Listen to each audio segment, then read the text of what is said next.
안녕하세요. 이곳을 찾아와 주신 여러분께 인사부터 드리며 이야기의 포문을 열어보도록 하겠습니다.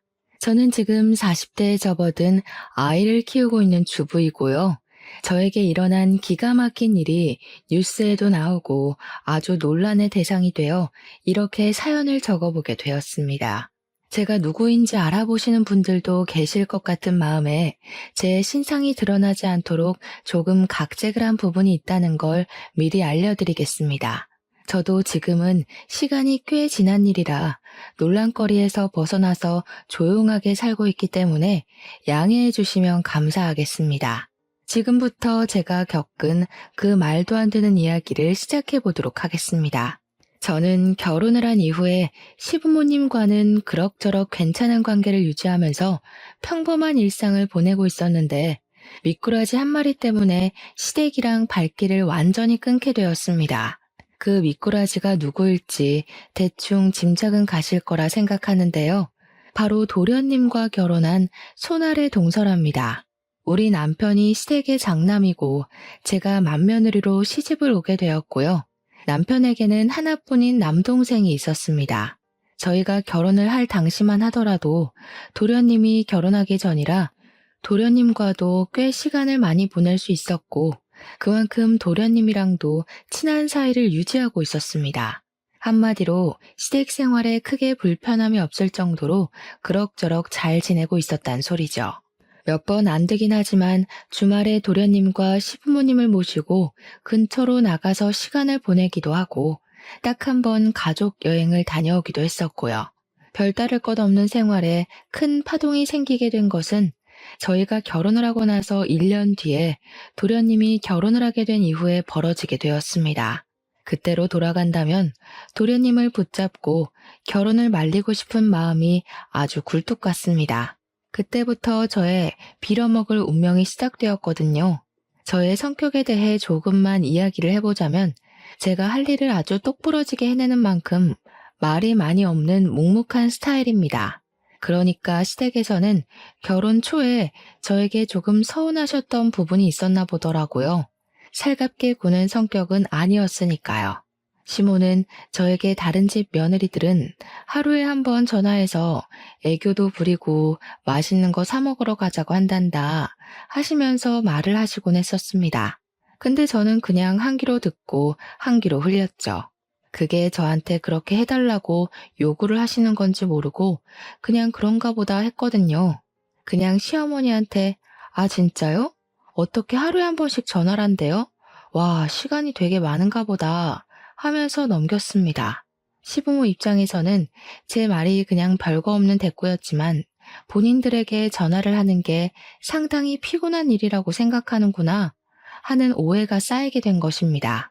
하나둘 쌓이기 시작하면서 점점 골이 깊어지고 있었는데 둘 다 내색을 하지 않아서 쌓이기만 하고 풀진 못했던 것입니다.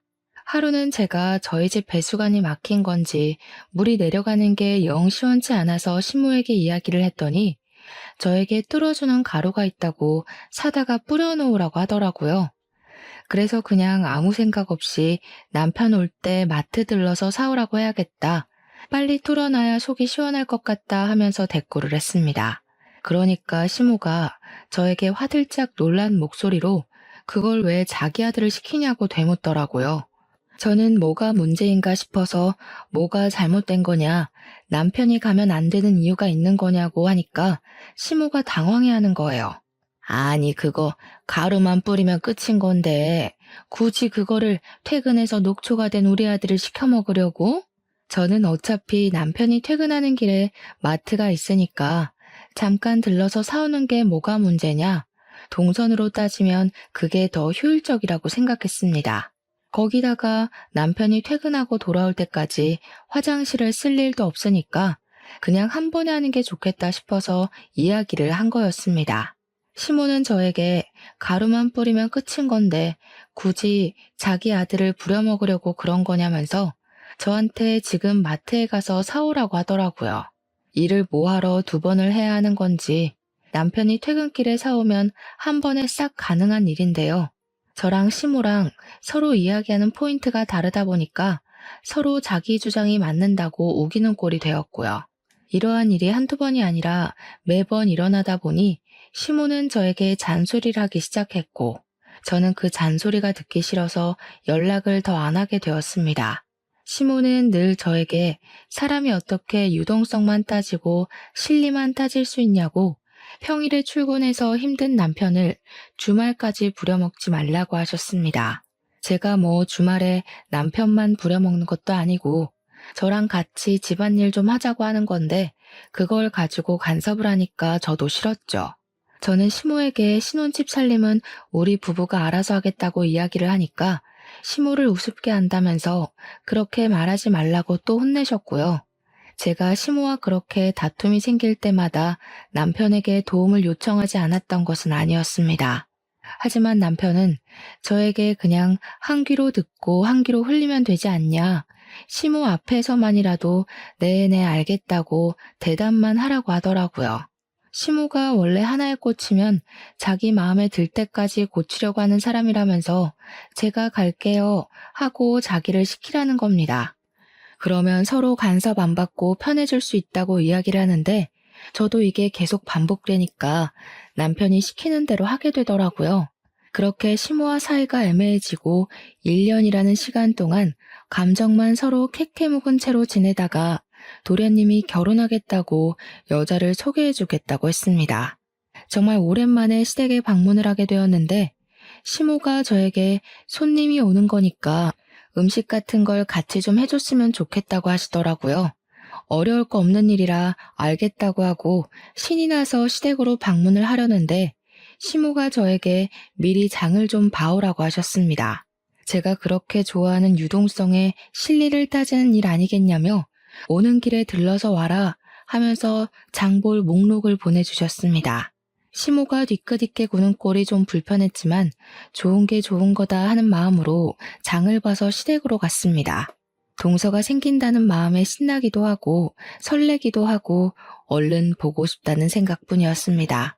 마트에 가서 시모가 적어준 목록들의 재료를 사서 갔더니 저한테 재료 사온 걸 보더니 영수증을 달라고 하시더라고요. 저는 장본값을 돌려주시려고 하시나 보다 하고 영수증을 드렸는데 막 꼼꼼하게 보시더니 아이고 이거는 시장이 싼데 하시는 거예요. 저는 순간 제가 뭘 잘못 들은 건가 싶었습니다. 제가 어리둥절해 있는 상황에도 시모가 혀를 끌끌 찼어요. 설탕은 뭘 이렇게 큰 걸로 사왔냐, 허브솔트는 또 뭐냐, 이런 건 필요 없는데 이러면서 시모가 돈을 줄 것도 아니면서 꼬투리를 잡더라고요. 저도 그냥 듣고 있기 싫어서 시모한테 남으면 제가 가져갈게요 했습니다. 그랬더니 시모가 뭘 가져가냐고 남으면 집에서 두고두고 쓰면 된다고 하시대요. 아니 뭐 어쩌라는 건지 한숨이 절로 나오더라고요. 도련님이 7시쯤 온다고 약속을 잡아놨던 터라 5시부터 준비를 하고 있는데 한 30분쯤 지났나? 도련님이 동서와 함께 집을 방문했습니다. 시모가 놀래서 왜 벌써 왔냐고 아직 아무것도 준비된 것 없다고 하니까 동서가 너무 밝게 어머님 안녕하세요 하고 인사를 하더라고요. 그 인사톤에서 느껴지는 게 저와는 정반대되는 성격을 가지고 있구나 하는 걸 직감적으로 알게 되었습니다. 그러면서 자기가 좀 도와드릴까 싶어서 일찍 찾아왔다면서 주방은 북적북적한 게 즐겁고 재미있잖아요 하더라고요. 자기가 학교 급식실에서 영양사로 일을 하고 있다면서 요리에는 자신 있다고 옷을 정리하고 주방으로 오는데 시모랑 저랑 둘 다 깜짝 놀랐습니다. 동서의 머리 색깔이 정말 TV에 나오는 아이돌 가수 마냥 핫핑크색으로 염색이 되어 있더라고요. 제가 머리색을 보고 놀란 얼굴을 하니까 동서가 자기가 튀는 걸 좋아해서 매번 이 색으로 염색을 하고 있다고 말을 하더라고요. 학교 급식실에서 일을 하는데 머리색이 그렇게 화려해도 되냐고 물어보니까 오히려 학생들이 좋아한다고 하더라고요. 말없이 요리를 하기 시작했는데 사실 제가 요리를 잘 못하거든요. 칼질에 소질이 없다고 해야 하나 어떻게 썰어도 모양이 안 예쁘게 썰려요. 그런데 동서가 손을 씻고 오더니 자기가 주방에서 쓰는 칼이라면서 조리도구를 촤르르 꺼내더라고요. TV에서 셰프들이 쓰는 듯한 조리기구들이 쫙 시모 주방에 깔리는데 저랑 시모랑 둘 다 눈 휘둥그레지게 떴죠. 동서가 시모한테 자기가 하고 있을 테니까 쉬고 있으라면서 뚝딱뚝딱 하는데 제가 옆에서 거들겠다고 재료들을 손질하고 있었거든요. 그러니까 동서가 저를 보더니 의아한 얼굴을 하면서 갑자기 누구냐고 묻는 게 아니겠습니까? 여태 인사 잘해놓고 갑자기 누구냐고 물어보니까 저도 당황스러워서 얼어있는데 시모가 저를 소개해줬습니다. 동서한테 형님 될 사람이라고 우리 집 맏며느리라고 하니까 동서가 당황해하면서 말을 하더라고요. 어머, 형님, 몰라봬서 죄송해요. 칼질이 너무 서툴러서 맏며느리실 거란 생각을 못한 거 있죠? 근데 그 말이 교묘하게 저를 연맥이는 것 같은 느낌이 들더라고요. 제가 어? 하면서 동서를 바라보는데 저를 보고 너무 환하게 웃는 겁니다. 웃는 얼굴에 침 못 뱉는다고 기분은 나쁜데 화도 못 내고 그거 아시죠? 입 밖으로 꺼내면 좀생이가 되는 것 같고 말을 안 하자니 기분이 꽁해지고요. 아무튼 동서가 요리를 하고 있는 저는 동서가 필요하다는 재료를 찾아서 주고 있는데 계속 저한테 이거 없고 다른 제품은 없어요? 하면서 한숨을 쉬는 거예요. 그럴 때마다 시모가 그거는 저기 찬장에 있다. 그거는 두 번째 서랍 열어봐라 하면서 둘이 여기 있네 저기 있네 노닥거리더라고요. 시모가 저한테 핀잔 섞인 목소리로 너는 애가 달라는 거 하나 제대로 못 주냐고 하는데 기가 막혔습니다. 제 집 살림도 아닌데 제가 어디에 뭐가 있는지 어떻게 알겠습니까? 그렇게 예뻐 죽겠으면 시모 본인이 하면 될 일인데 말입니다. 그날 밥 먹는 내내 가시방석에 앉은 기분이 들더라고요. 온 가족이 동서 요리 실력을 칭찬하는데 물론 맛이 있긴 했습니다. 근데 맛있는 건 둘째치고 시모가 자꾸 저하고 비교질을 해대니까 짜증이 나서 밥이 코로 넘어가는지 어디로 넘어가는지 모르겠더라고요. 우리 맏며느리가 음식 솜씨가 없어서 내가 죽어서 제사상이나 제대로 받겠나 했더니만 하면서 말입니다. 우리 남편이 시모한테 그만 좀 하라고 언성을 높이자 이봐라 장남이라는 게 엄마 편 하나 안 들어주고 하면서 동서한테 은근히 우리 흉을 보더라고요. 동서가 시모한테 갑자기 왜 벌써 제사상 이야기를 꺼내고 그러시냐면서 자기랑 즐겁게 오래오래 살자고 하는데 시모 눈이 하트 모양으로 변하대요. 저는 그게 다 가식처럼 보였는데 말입니다.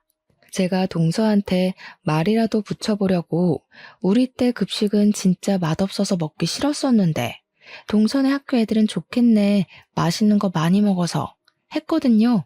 그러니까 동서가 그러는 거예요. 그 말은 조금 모욕적으로 들릴 수도 있겠네요. 예전하고 지금하고 아무래도 예산도 다르고 대우도 달랐으니까 차이가 날 수밖에 없죠. 예전에는 그게 최선의 결과였을 텐데 저는 칭찬을 한 건데 모욕적이라고 하니까 시모가 도끼 눈을 뜨고 저를 바라보는 거예요. 너 설마 벌써 형님 행세한답시고 애 기죽이는 거 아니지? 기는 제가 죽은 것 같은데 무슨 말씀을 하시는 거냐고 대꾸를 하고 싶었지만 꾹 참았습니다. 동서가 처음 인사를 드리러 온 자리인데 제가 분위기를 망칠 수는 없는 노릇이니까요. 그 뒤로 정말 가관이었습니다. 급식실 영양사가 한 달에 얼마를 버는지 모르니 제가 뭐라 말을 할 수는 없지만 동서가 돈을 엄청 쓰더라고요. 시모가 입이 귀에 걸려서는 저에게 전화를 해가지고 자랑을 그렇게 하는데 제가 무슨 대꾸를 해야 할지 몰라서 네네 대답만 했습니다. 동서가 언질도 없이 찾아와서는 자기랑 어디 좀 가자고 졸라서 나갔더니 비싼 호텔에 가서 밥을 사주는데 입안에서 살살 녹더라. 밥을 다 먹고 나니까 마사지를 받을 차례라면서 호텔에 딸린 스파에 갔는데 손길이 너무 좋아서 잠이 솔솔 오더라. 비싸서 엄두도 내지 못했던 코스였는데 둘째가 데려가 주니까 너무 행복하고 효도받는 기분이 들더라. 거기다가 자기가 좋아하는 티를 내니 다음에 또 같이 오자고 했다면서 이렇게 받기만 해서 어떡하냐 미안한 마음이 다 들더라 하는 겁니다. 이 말을 저한테 하는 이유는 저에게도 해달라는 뜻 아니겠습니까? 하지만 저희는 외벌이었고 대출금 갚기도 빠듯했습니다. 제가 선뜻 저랑도 한번 가시죠 하는 말을 꺼내지 않으니까 시모가 오기가 생긴 건지 동서한테 자기도 무언가를 해줘야겠다고 하더라고요. 그러면서 복이라는 게 원래 나눈 것만큼 들어오는 거라고 저한테 이야기를 하는데 속이 너무 빤히 보이더라고요. 그런 돈 자랑을 들어야 하는 이유도 모르겠고 저도 사람이니까 짜증이 막 올라오잖아요. 어머니, 저한테 지금 동서만큼 해달라고 이야기를 하시는 거예요? 저희 사정 뻔히 아시면서 이러시면 부담스러워요.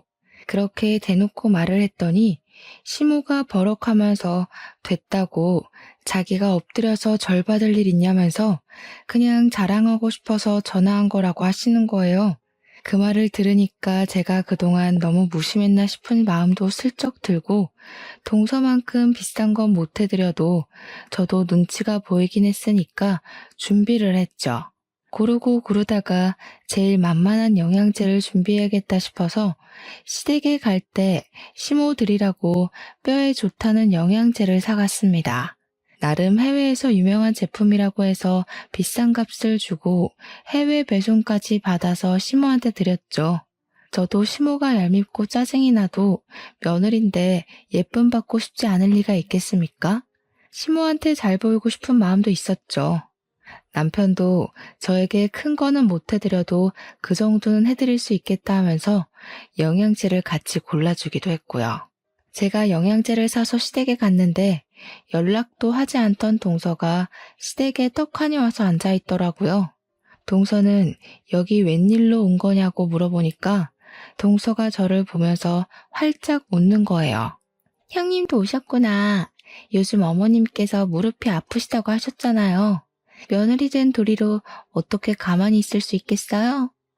제가 사고를 고았어요. 한 솥에 끓여두었으니 꼭 드셔야 해요.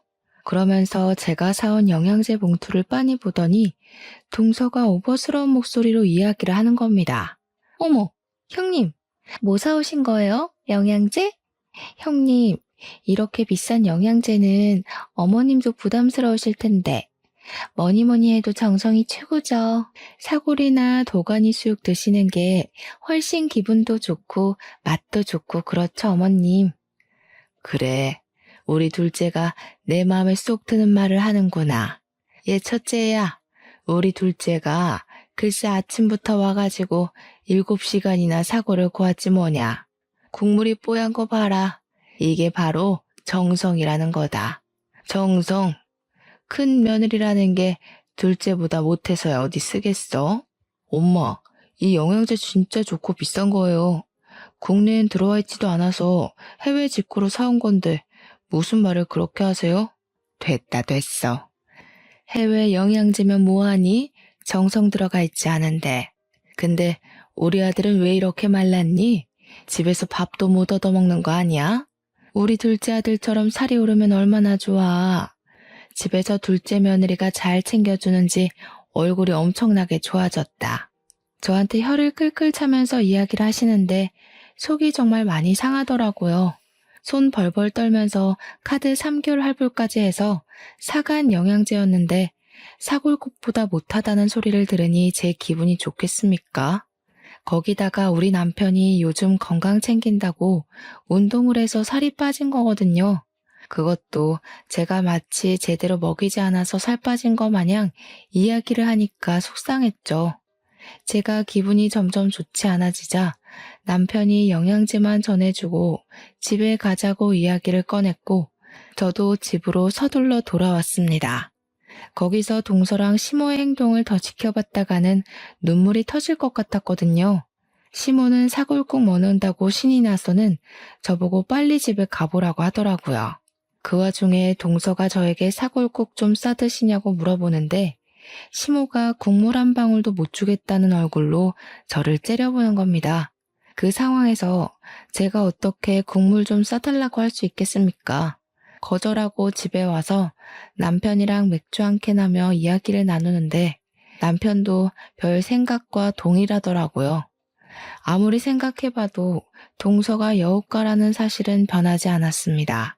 남편이랑 같이 마주 앉아 서방님네 욕도 하고 시모 흠도 봤죠 뭐. 저희 부부가 매달 친정이랑 시댁에 용돈을 20만 원씩 드리고 있었는데요. 남편이 외벌이다 보니까 집 대출금 갚고 공과금 같은 거 내고 서로 용돈에서 적금에 이거저거 다 빠지고 나면 그 정도의 여유가 생겨서 시댁과 친정에 반씩 나눠드리고 있었습니다. 근데 시모가 또 제 속을 뒤집어 놓는 이야기를 자랑처럼 늘어놓으시는 거예요. 동서네가 글쎄 친정은 살림이 넉넉하다면서 시댁에만 매달 50만 원씩 용돈을 드리고 있다는 겁니다. 저에게 자랑 섞인 핀잔을 주시면서 둘째네는 매달 50만 원씩 준다고 하는데 저희도 저희 사정이라는 게 있잖아요. 너네는 용돈 꼴랑 20만 원 보내면서 생색이란 생색은 다 내지 않았니? 그것도 뭐 여윳돈 전부를 보내는 거다 뭐다 얼마나 비교가 되던지. 그러면서 제가 뭐 아르바이트를 한다 어쩐다 하면서 제가 한 번을 드리자고 이야기한 것도 안 하지 않았냐. 둘째는 자기가 일이 바쁘면 전날 저녁에 와서 재료 손질이라도 하고 가더라. 너는 이 집안에서 하는 게 뭐냐 하면서 화를 내셨습니다. 제사상도 할 말이 많은데요. 제가 안 하겠다고 한 게 아니라 시모가 저 요리 못한다고 안 시키셨던 거였거든요. 동서가 잘하는 건 잘하는 거고 그걸 왜 저랑 비교질을 해가면서 저한테 스트레스를 주시는 건지 도무지 이해를 할 수가 없었습니다. 그러면서 동서가 이번에는 시모에게 가방을 사주고 화장품도 엄청 고가의 브랜드로 전 라인을 맞춰주었대요. 학교 급식실에서 일한다고 해서 부모님 월급이나 받겠나 싶었는데 능력이 있으니까 돈을 많이 받는 것 같다고 하시더라고요. 제가 이리저리 알아본 결과 학교 급식실에서 일을 해봐야 300만 원도 못 벌 텐데 가방 하나에 200만 원씩 하는 것들을 턱턱 사준다고 하니까 수상했습니다. 남편이 외벌이로 벌어오긴 하지만 대기업에 다니고 있고 연차도 꽤 돼서 한 달에 500만 원 정도 벌어오거든요. 동선에는 맞벌이지만 둘이 합쳐서 그 정도 벌어오는 걸로 알고 있었단 말이죠. 근데 그렇게 여유를 부릴 수 있다고 하니까 이상하지 않겠습니까? 시모의 온갖 비교를 당하면서 저는 꿋꿋하게 맏며느리 자리를 지키고 있었습니다. 시간이 지나고 지날수록 시모는 작정을 하고 저랑 동서의 사이를 차별하기 시작하셨습니다. 아주 눈에 띌 정도로요. 거기다가 첩첩산중으로 동서가 글쎄 임신까지 하게 된 것이 아니겠습니까? 저희 부부는 아이를 가지려고 노력 중이었지만 아이가 들어서지 않고 있었고요. 남편이랑 저랑 날짜도 맞춰보고 병원에 가서 검사도 해봤는데 문제가 없다고 했지만 아이가 생기지 않아서 천천히 가지자고 서로를 위로하던 중이었어요. 그때 동서가 자기가 임신을 했다면서 임신 축하 파티를 열어달라고 가족들이 모인 단톡방에서 이야기를 하더라고요. 솔직히 저도 셈이 나긴 했죠. 티는 내지 못했지만요. 시모는 문자로도 느껴질 만큼 신이 나서는 동서에게 화려한 날개를 달아주었습니다. 덕분에 저는 그 뒤로 시댁의 모든 잡일거리를 도맡아서 하게 되었습니다. 글쎄 동서가 임신 초기니까 조심해야 한다고 하면서 저에게 동서한테 연락도 하지 말라고 엄포를 놓는 게 아니겠습니까? 평소에 제가 동서랑 연락을 하고 지내는 것도 아니긴 했지만 대놓고 연락하지 말라고 하니 기분이 팍 상하더라고요. 네네 알겠습니다 하며 성의 없이 대꾸를 하니까 시모도 또 그게 마음에 안 들었는지 저한테 너는 왜 안 생기냐고 구박을 주더라고요. 장남이 대를 이어야 하는 건데 둘째네가 더 장남같이 군다고. 둘째 며느리가 맏며느리 같다고 하면서요. 너희가 아이 안 생기는 데엔 분명 문제가 있는 거다. 그리고 너처럼 아이가 안 생기는 애가 둘째한테 연락이라도 했다가는 부정 탈 수 있어. 그니까 급한 연락 아니고서야 나를 통해서 하도록 해라. 최대한 자제를 하란 소리야. 알겠어? 그런데 그 말이 그렇게 서러운 거 있죠. 아이가 안 생기는 애가 연락이라도 하면 부정을 탄다고 가슴에 빗으로 꽂히더라고요. 어머님, 그렇게 말씀하시면 저도 너무 서운해요. 저희도 아이를 가지려고 노력하는 중인데 그런 걸로 비교를 하세요. 어쩜 너랑 나랑은 이렇게 맞는 구석이 하나도 없을 수가 있니? 서운하긴 뭐가 서운해. 우리 시대 같았어 봐라. 애 못 낳으면 바로 소박 맞는 거야. 제가 아이를 진짜 좋아하거든요. 지금은 쉬고 있지만 보육교사로 일을 하고 있기도 했고요. 저도 아이가 안 생기는 게 서러운데 시모까지 저러니까 눈물이 막 났습니다. 제가 훌쩍거리니까 시모가 멈칫하면서 울긴 왜 우냐고 평생 남의 아이만 봐주다 보니까 네 아이가 안 들어서는 거라고 하시더라고요. 나중에 동선애가 아이를 낳으면 저보고 가서 도와주라고 하면서요. 그날 남편이 제 이야기를 듣고 씩씩거리면서 단톡방에다가 우리 마누라한테 스트레스 주지 말라고 글을 올렸습니다. 왜 자꾸 와이프한테 스트레스를 주고 그래? 들어왔던 애도 나가겠다. 들어왔던 애가 나가요? 그거 너무 무서운 말이다. 우리 아기가 들었으면 어떡하지? 그렇게 답장을 보낸 겁니다. 정말 말리는 시누이가 더 얄밉다고 하더니 그 말이 딱 어울리더라고요. 시모가 바로 어쩜 부정 타는 소리만 부부가 쌍으로 해대냐면서 얼른 뱉은 말 주워 담으라고 남편에게까지 핀잔을 주었습니다. 남편이 씩씩거리면서 조카 태어나면 입히라고 베넷 저고리 준비해뒀는데 가져가든지 말든지 마음대로 하라고 화를 냈습니다. 서방님에게 안 가져갈 거면 우리가 입히든지 하겠다고 하니까 동서가 깔깔 웃는 그림이 그려진 이모티콘을 보내는 거예요. 언제 입히게 될지도 모르는데 그때 되면 유행이 바뀌지 않을까요? 저희 주세요. 나중에 저희가 새 걸로 사드릴게요. 남편이 동서가 임신을 한 마당에 욕을 뱉을 수도 없으니까 서방님께 처신 똑바로 하라고 경고만 날리더라고요. 저한테 그런 거 신경 쓰지 말라고 가족 단톡방도 나가라고 하는데 서운한 건 매한 가지였습니다. 그 뒤로 동서가 입덧을 시작하니까 시모가 동서 걱정을 해대는데 입덧하는 애가 급식실에서 일한다고 안쓰러워 죽겠대요. 자기가 대신 아팠으면 좋겠다면서 떡두꺼비 같은 놈이 나오려고 동서를 고생시키는 거라면서요. 대화창에서 아주 둘이 짝짝꿍을 맞추는데 정말 남편 말대로 알림도 꺼놓고 애써 보지 않으려고 하면서 지내고 있었습니다. 동서의 입덧이 끝나고 난 뒤에는 시모가 주말에 저를 불러다가 동서가 임신해서 움직이기 힘드니까 대신 전해주라면서 마트를 털어 오셨더라고요. 과일에 반찬에 떡에 하나도 빠짐없이 가져다 주라고 하는데 장바구니로 글쎄 새 바구니가 나오는 거예요. 이걸 다 들고 동선의 집까지 다녀오려고 하는 것도 어이가 없고 이 중에 제 몫은 하나도 없다는 게 너무 서러웠습니다. 그래서 제가 시모한테 이야기를 했죠. 이걸 제가 다 들고 어떻게 가요? 서방님 보고 와서 가져가라고 하는 게 낫지 않겠어요? 우리 아들 퇴근하고 피곤해 죽을 텐데 여기까지 들러서 이거를 가져가라고 하니? 네가 하면 편한 것을. 저도 곧 어린이집 복직하려고 알아보고 있어요. 요즘 취업 준비하느라 바빠요, 어머님. 예, 취업 준비하는 애랑 바깥에서 일하는 애랑 누가 더 힘들겠니? 정말 생각 없이 말하는구나. 우리 때는 말이야, 7남매를 키우면서 살았어. 나중에 밥도 하고 밭일도 하고 애도 보고 하면서 찍소리 한번 못하고 시어머니가 시키는 거 다 하고 살았다. 집에서 놀고 먹는 애가 뭐가 힘들다고 그걸 못한다는 거야. 그런 거에 비하면 임신하고도 열심히 몇백 명의 학생들 밥 챙기는 둘째가 훨씬 고생이지. 시모가 하도 저에게 잔소리를 하길래 저도 다시 어린이집에 취직을 하려고 자리를 알아보던 와중이었거든요. 그날도 동네 어린이집에서 면접을 보러 오라고 했었는데 시모가 갑자기 불러낸 거라 양해를 구하고 면접을 하루 미룬 것이었습니다. 동서에게 음식을 전해주라고 시키는 건 줄 알았으면 무시하고 면접이나 갈 걸 그랬다고 생각하고 있었습니다. 어린이집 일도 참 고되고 힘든 일인데 동서 일만 힘들게 봐주시고 제 일은 후려치게 하는 어머님에게 더 이상 떨어질 정도 없었습니다. 결국에 저는 택시를 타고 그 장바구니 전부를 들고 가서 동서의 집 앞에 내려놓고는 동서에게 연락을 하려고 했는데 동서의 말이 번뜩 생각나더라고요.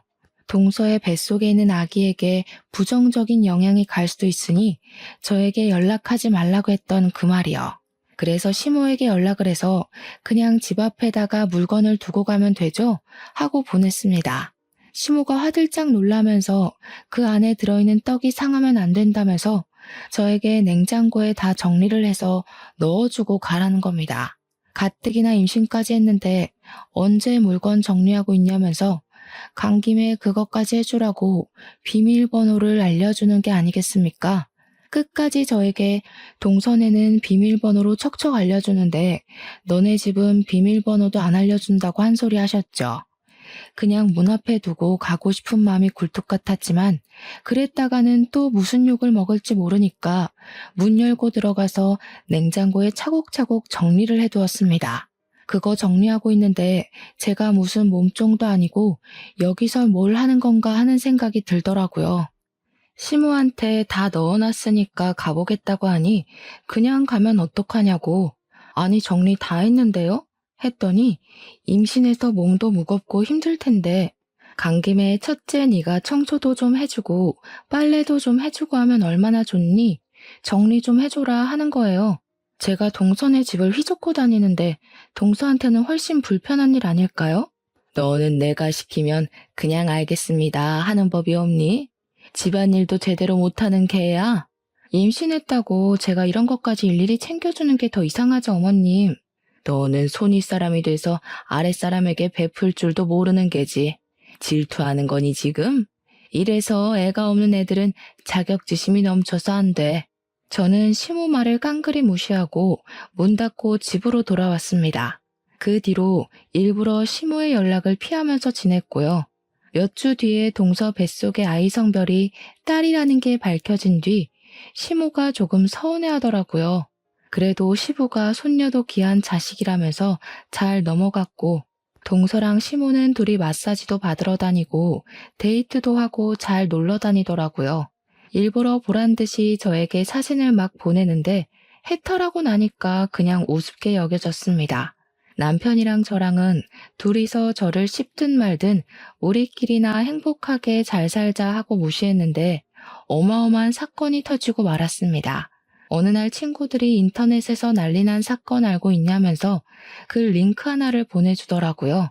제 친구들이 전부 대학 동기라 유아교육과를 나온 친구들이고 보육교사로 일을 하고 있었거든요. 그 내용은 급식실 위생에 대한 고발 내용이 적힌 글이었고 교사들이 이용하는 커뮤니티에 올려진 글이었습니다.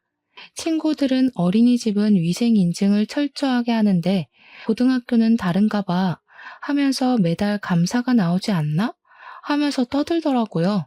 글을 제대로 정독해보니 고등학교 급식실 영양사를 고발하는 내용이었는데 조리실에서 일하시는 분이 양심 고백을 한 내용이었습니다. 학교 이름이랑 영양사 성이 나와 있는데 글쎄 좌씨인 거예요. 저희 동서 이름이 좌영미거든요. 설마 하면서 글을 읽는데 급식실 영양사가 국에 벌레가 들어갔는데 벌레만 쏙 걷어내고 벌레도 다 단백질이라서 괜찮다고 했다는 겁니다. 보통 이물질이 들어가게 되면 폐기를 하고 다시 끓여놔야 하는 게 원칙이라고 하더라고요. 그뿐만이 아니라 반찬들 재료라든지 식기들을 사람들이 밟고 다니는 바닥에다가 그냥 내려놓고 씻지도 않고 쓴대요. 학교 급식실을 아무리 깨끗하게 청소를 한다고 해도 온갖 사람들이 드나드는 곳인데 위생에 하나도 신경을 쓰지 않는다고 하더라고요. 애들이 까다롭게 군다고 일일이 어떻게 식성을 맞추겠냐면서 조미료를 팍팍 넣으라고 하질 않나. 그 안에서 무리를 만들어서 왕따도 시킨대요. 젊은 조리사가 하나 왔는데 그 여자가 마음에 안 든다면서 친한 사람들끼리 왕따를 시켜서 결국 일도 그만두게 했다고 갑질을 했답니다. 글쎄. 김치도 국내산이라고 속여서 중국산 싸구려를 들여온다고 이런 영양사는 급식실에서 추방시켜야 한다는 내용이었습니다. 이게 소소하게 교사들이 이용하는 사이트였기 때문에 크게 화두에 오르진 않았지만 저는 느낌이 딱 왔습니다. 세상에 좌씨가 우리 동서 하나만 있는 건 아니라고 하지만 고등학교 급식실인 것도 그렇고 느낌이 딱 오더라고요. 거기다가 글 중간에 급식실 영양사가 머리를 맨날 염색해와서 반찬에 섞여 들어가도 티가 안 난다고 적혀 있었거든요. 동서가 매번 핑크색 머리만 고집한다고 말씀드린 거 기억하시죠? 쎄한 느낌은 저를 소름 돋게 만들었죠. 동서가 그동안 저에게 못되게 군 것도 있고 한번 호되게 복수를 하고 싶은 마음에 저는 기관을 이리저리 찾아보았습니다. 하지만 급식실을 정확하게 고발할 수 있는 기관이 없더라고요. 교육청에 말해봐야 바쁘다는 핑계로 일을 미루기 일쑤였으니까요. 모든 사람이 한 방에 알 수 있는 방법이 없을까 고민하다가 저는 고발 유튜버를 찾아내게 되었습니다. 제가 그 유튜버에게 직접 제보를 했고요. 유튜버는 무척이나 흥미로워하면서 잠입 취재를 하겠다고 결정을 내렸습니다. 그 뒤로는 일이 아주 일사천리였습니다. 유튜버가 식재료를 납품하는 곳 직원인 척하면서 급식실 상태를 몰래카메라로 촬영을 싹 한 거죠. 청소가 얼마나 안 되어 있는지 영양사가 급식 시간 전에 체크도 하지 않았고 휴대폰만 만지면서 농땡이를 치고 있는 모습부터 시작해서 모든 게 가관이었습니다.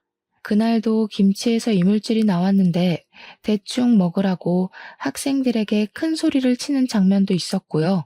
납품받은 식재료 상태가 전부 물러터지고 상한 부분이 보일 정도로 별로였던 거죠. 근데도 영수증에는 고가의 재료값이 찍혀 있었고요. 유튜버는 제가 보낸 글이 사실인지 아닌지 확인을 하러 갔다가 아주 제대로 건수를 잡은 것 같다며 저에게 회신을 주었습니다. 저는 동서를 고발하고 설마 아니면 어떡하지 하며 불안해했다가 사실이라는 걸 알게 되어 복수심에 가슴이 두근거렸습니다. 유튜버는 1차적으로 영상을 정리해서 업로드를 했고 그 영상을 본 학생들부터 학부모까지 전부 학교에 항의를 넣기 시작했습니다. 학교에서 진상조사가 들어가게 되었는데 우리 동서의 짓이 분명한 것들이 점차 드러나기 시작했습니다. 일단 식재료의 상태부터 점검에 들어갔고 급식실의 위생 상태까지 전부 다 학교 조사에서 드러나게 되었습니다. 청소를 안 하고 설거지도 대충 물로 한 것이 들통이 났고 식재료 납품 업체로부터 동서가 뒷돈을 어마어마하게 챙긴 것까지 싹 다 걸리고 말았습니다. 교직원이랑 짜고 업체 선정부터 뒷돈을 받아 챙겼고 영수증에 납품가를 올리고 중간 수수료를 챙기는 식으로 배를 불리고 있었던 것입니다. 당연히 유튜버는 학교에 양해를 구하고 그 부분까지 전부 정리를 해서 업로드를 하게 되었습니다. 학교 측에서도 이 일에 대한 책임을 동서 한 사람에게 몰아버리는 것이 처리하기 훨씬 수월했으니 유튜브에 올라가는 게 득이 되었던 것이었죠. 후속 보도가 나가게 되면서 많은 사람들이 급식실 이야기를 하게 되었고 시댁의 귀에도 들어가게 되었습니다. 제가 그 유튜브를 시댁 단톡방에 딱 올렸거든요. 거기다가 사건이 커지면서 뉴스에도 보도가 되게 되었는데 얼마나 상세하게 나오던지 우리 동서의 분홍색 머리카락까지 싹 찍힌 겁니다. 모자이크에 음성 변조가 되었다고 해도 핑크색 머리는 강렬하더라고요. 까막눈인 사람도 우리 동서인 것을 알아볼 수 있을 정도로요. 시모는 둘째 며느리 자랑을 엄청나게 하고 다녔는데 누가 봐도 둘째 며느리로 보이는 사람이 뉴스에 나왔으니 뒤집어졌습니다. 시모 전화기에 뉴스에 나온 거 너네 둘째 며느리 아니냐면서 연락이 엄청나게 쏟아져서 휴대폰을 꺼두기까지 했다고 하더라고요. 동서는 결국 계속된 수사에 모든 것을 자백하게 되었고 뇌물 혐의에 애들 먹는 걸로 장난친 것, 식품위생법까지 위반한 사실을 말입니다. 당연히 크게 화두에 올랐기에 징역살이가 확정나게 되었고 시모는 당장 이혼을 하라면서 서방님에게 난리를 치기 시작했습니다. 서방님은 당장 아이가 뱃속에 있는데 어떻게 이혼을 하겠냐며 골머리를 썩고 있었습니다. 동서는 자기한테 비싼 변호사를 선임해주지 않아서 이렇게 된 거라면서 시모와 서방님에게 자기가 해준 게 얼만데 이런 취급을 하냐고 펄쩍 뛰었습니다. 시모한테 그동안 선물 사주고 좋은 데 데려가고 한 돈이 전부 뒤로 챙겨서 받아먹은 돈이었더라고요. 시모는 자기도 잡혀가는 거 아니냐면서 저에게 전화를 해서 벌벌 떨었는데 저는 얼마나 고소했는지 모릅니다. 대놓고 고소한 티를 낼 수는 없었지만 시간이 지날수록 아수라장이 되어가는 현장이 너무 재미있었죠. 동서는 교도소에서 아이를 낳게 생겼다면서 울고불고하고 결국 시부모가 나서서 이혼을 하라 종용한 덕에 서방님은 동서랑 이혼을 했고요. 동서가 교도소에서 편지를 써서는 애는 네가 키우라고 자기는 못 키운다고 난리를 부렸습니다. 둘이 그걸로 한참 실랑이를 벌이다가 결국 서방님이 키우기로 결정이 났는데 시모가 저를 불러다가 정신 나간 소리를 하더라고요. 남자 혼자서 애를 어떻게 키우겠니? 너희 부부가 애도 없으니 입양해서 키우는 게 좋겠구나. 어차피 핏줄이기도 하고 우리 둘째 재혼할 거 생각하면 아이는 짐덩어리지. 그것도 딸인데. 너네가 이러려고 애가 안 들어졌나 보다. 그 말에 남편이 열이 받아서 시댁 밥상을 뒤집어 엎었습니다. 그게 지금 우리한테 할 말이야? 똥은 자기들끼리 신나게 싸질러 놓고 수습을 우리한테 하라는 게 말이나 된다고? 앞으로는 이 집 근처로 발길도 들이지 않을 거야. 그렇게 구박할 때는 언제고 이제 와서 핏줄이 뭐? 애를 키워? 엄마 진짜 그렇게 살지 마. 결국 동서가 교도소에서 아이를 낳고 출생신고를 한 뒤에 바로 서방님께 아이만 덜렁 보냈다고 하더라고요. 이렇다 저렇다 말도 없이 아이만 덜렁 시댁으로 보내지는 바람에 무척이나 당황스러워했다고 하던데 저희가 뭐 알 바인가요? 저희는 남편의 선언대로 시댁에 발길도 하지 않았고 3년이라는 시간을 보내게 되었습니다. 3년 뒤에 또 한 번 시댁이 발칵 뒤집어졌죠. 동서가 출소를 했고 서방님께 다시 합치자고 애를 부부가 키워야지 한 사람이 키우는 게 말이 되냐고 끈질기게 들러붙었다고 하더라고요. 그런 와중에 손녀딸의 얼굴이 이상하게 서방님을 점점 닮지 않는 것 같은 기분에 몰래 친자 검사를 시부가 진행을 했더니 글쎄 진짜 불일치가 나온 겁니다. 시부가 열이 받아가지고 결과지 받자마자 집에 찾아온 동서의 뺨을 후려치고 이 애는 누구 애냐고 애 데리고 당장 사라지라고 했대요. 동서는 사색이 되어서 도망가고 그 뒤로 뭐 법적 소송에 애한테 들어간 돈 다 받아내겠다고 거품 물고 개싸움을 하고 있다고 하더라고요.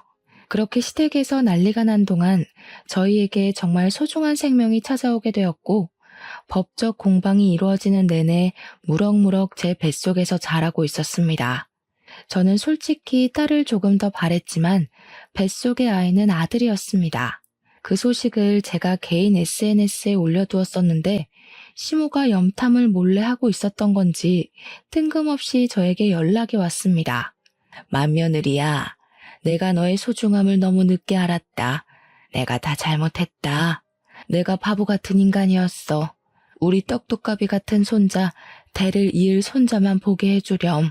그러면서 집으로 한약이며 과일이며 아기용품이며 자꾸 택배로 보내더라고요. 제가 모조리 다 반송을 시키자 하루는 직접 들고 집으로 찾아오셨는데 제가 시모에게 다시는 찾아오지 말라고 소금을 뿌려버렸습니다. 소금 세례를 받은 시모는 잘못했다고 울면서 빌었지만 저는 문을 닫아버렸습니다. 그 이야기를 들은 남편이 시댁에 찾아가서는 2번 다신 찾아오지 말라고 이게 다 차별을 한 업보라 생각하라며 저희 부부 이사도 가고 번호도 바꿀 거라고 했다네요. 덕분에 저는 무사히 아들을 출산했고 시부모는 그 뒤로 처절하게 남편에게 매달리고 있지만 절대로 받아주지 않고 있습니다. 강단 있는 남편 덕에 저는 육아에만 집중을 하고 있고요. 친정의 도움으로 평화로운 나날들을 보내고 있답니다. 못된 마음을 먹는 사람들은 꼭 끝이 좋지 않더라고요. 그래서 전 앞으로 열심히 아이를 위해 사랑을 베풀며 살아보려고 합니다. 끝으로 제 이야기를 들어주셔서 다시 한번 감사드립니다.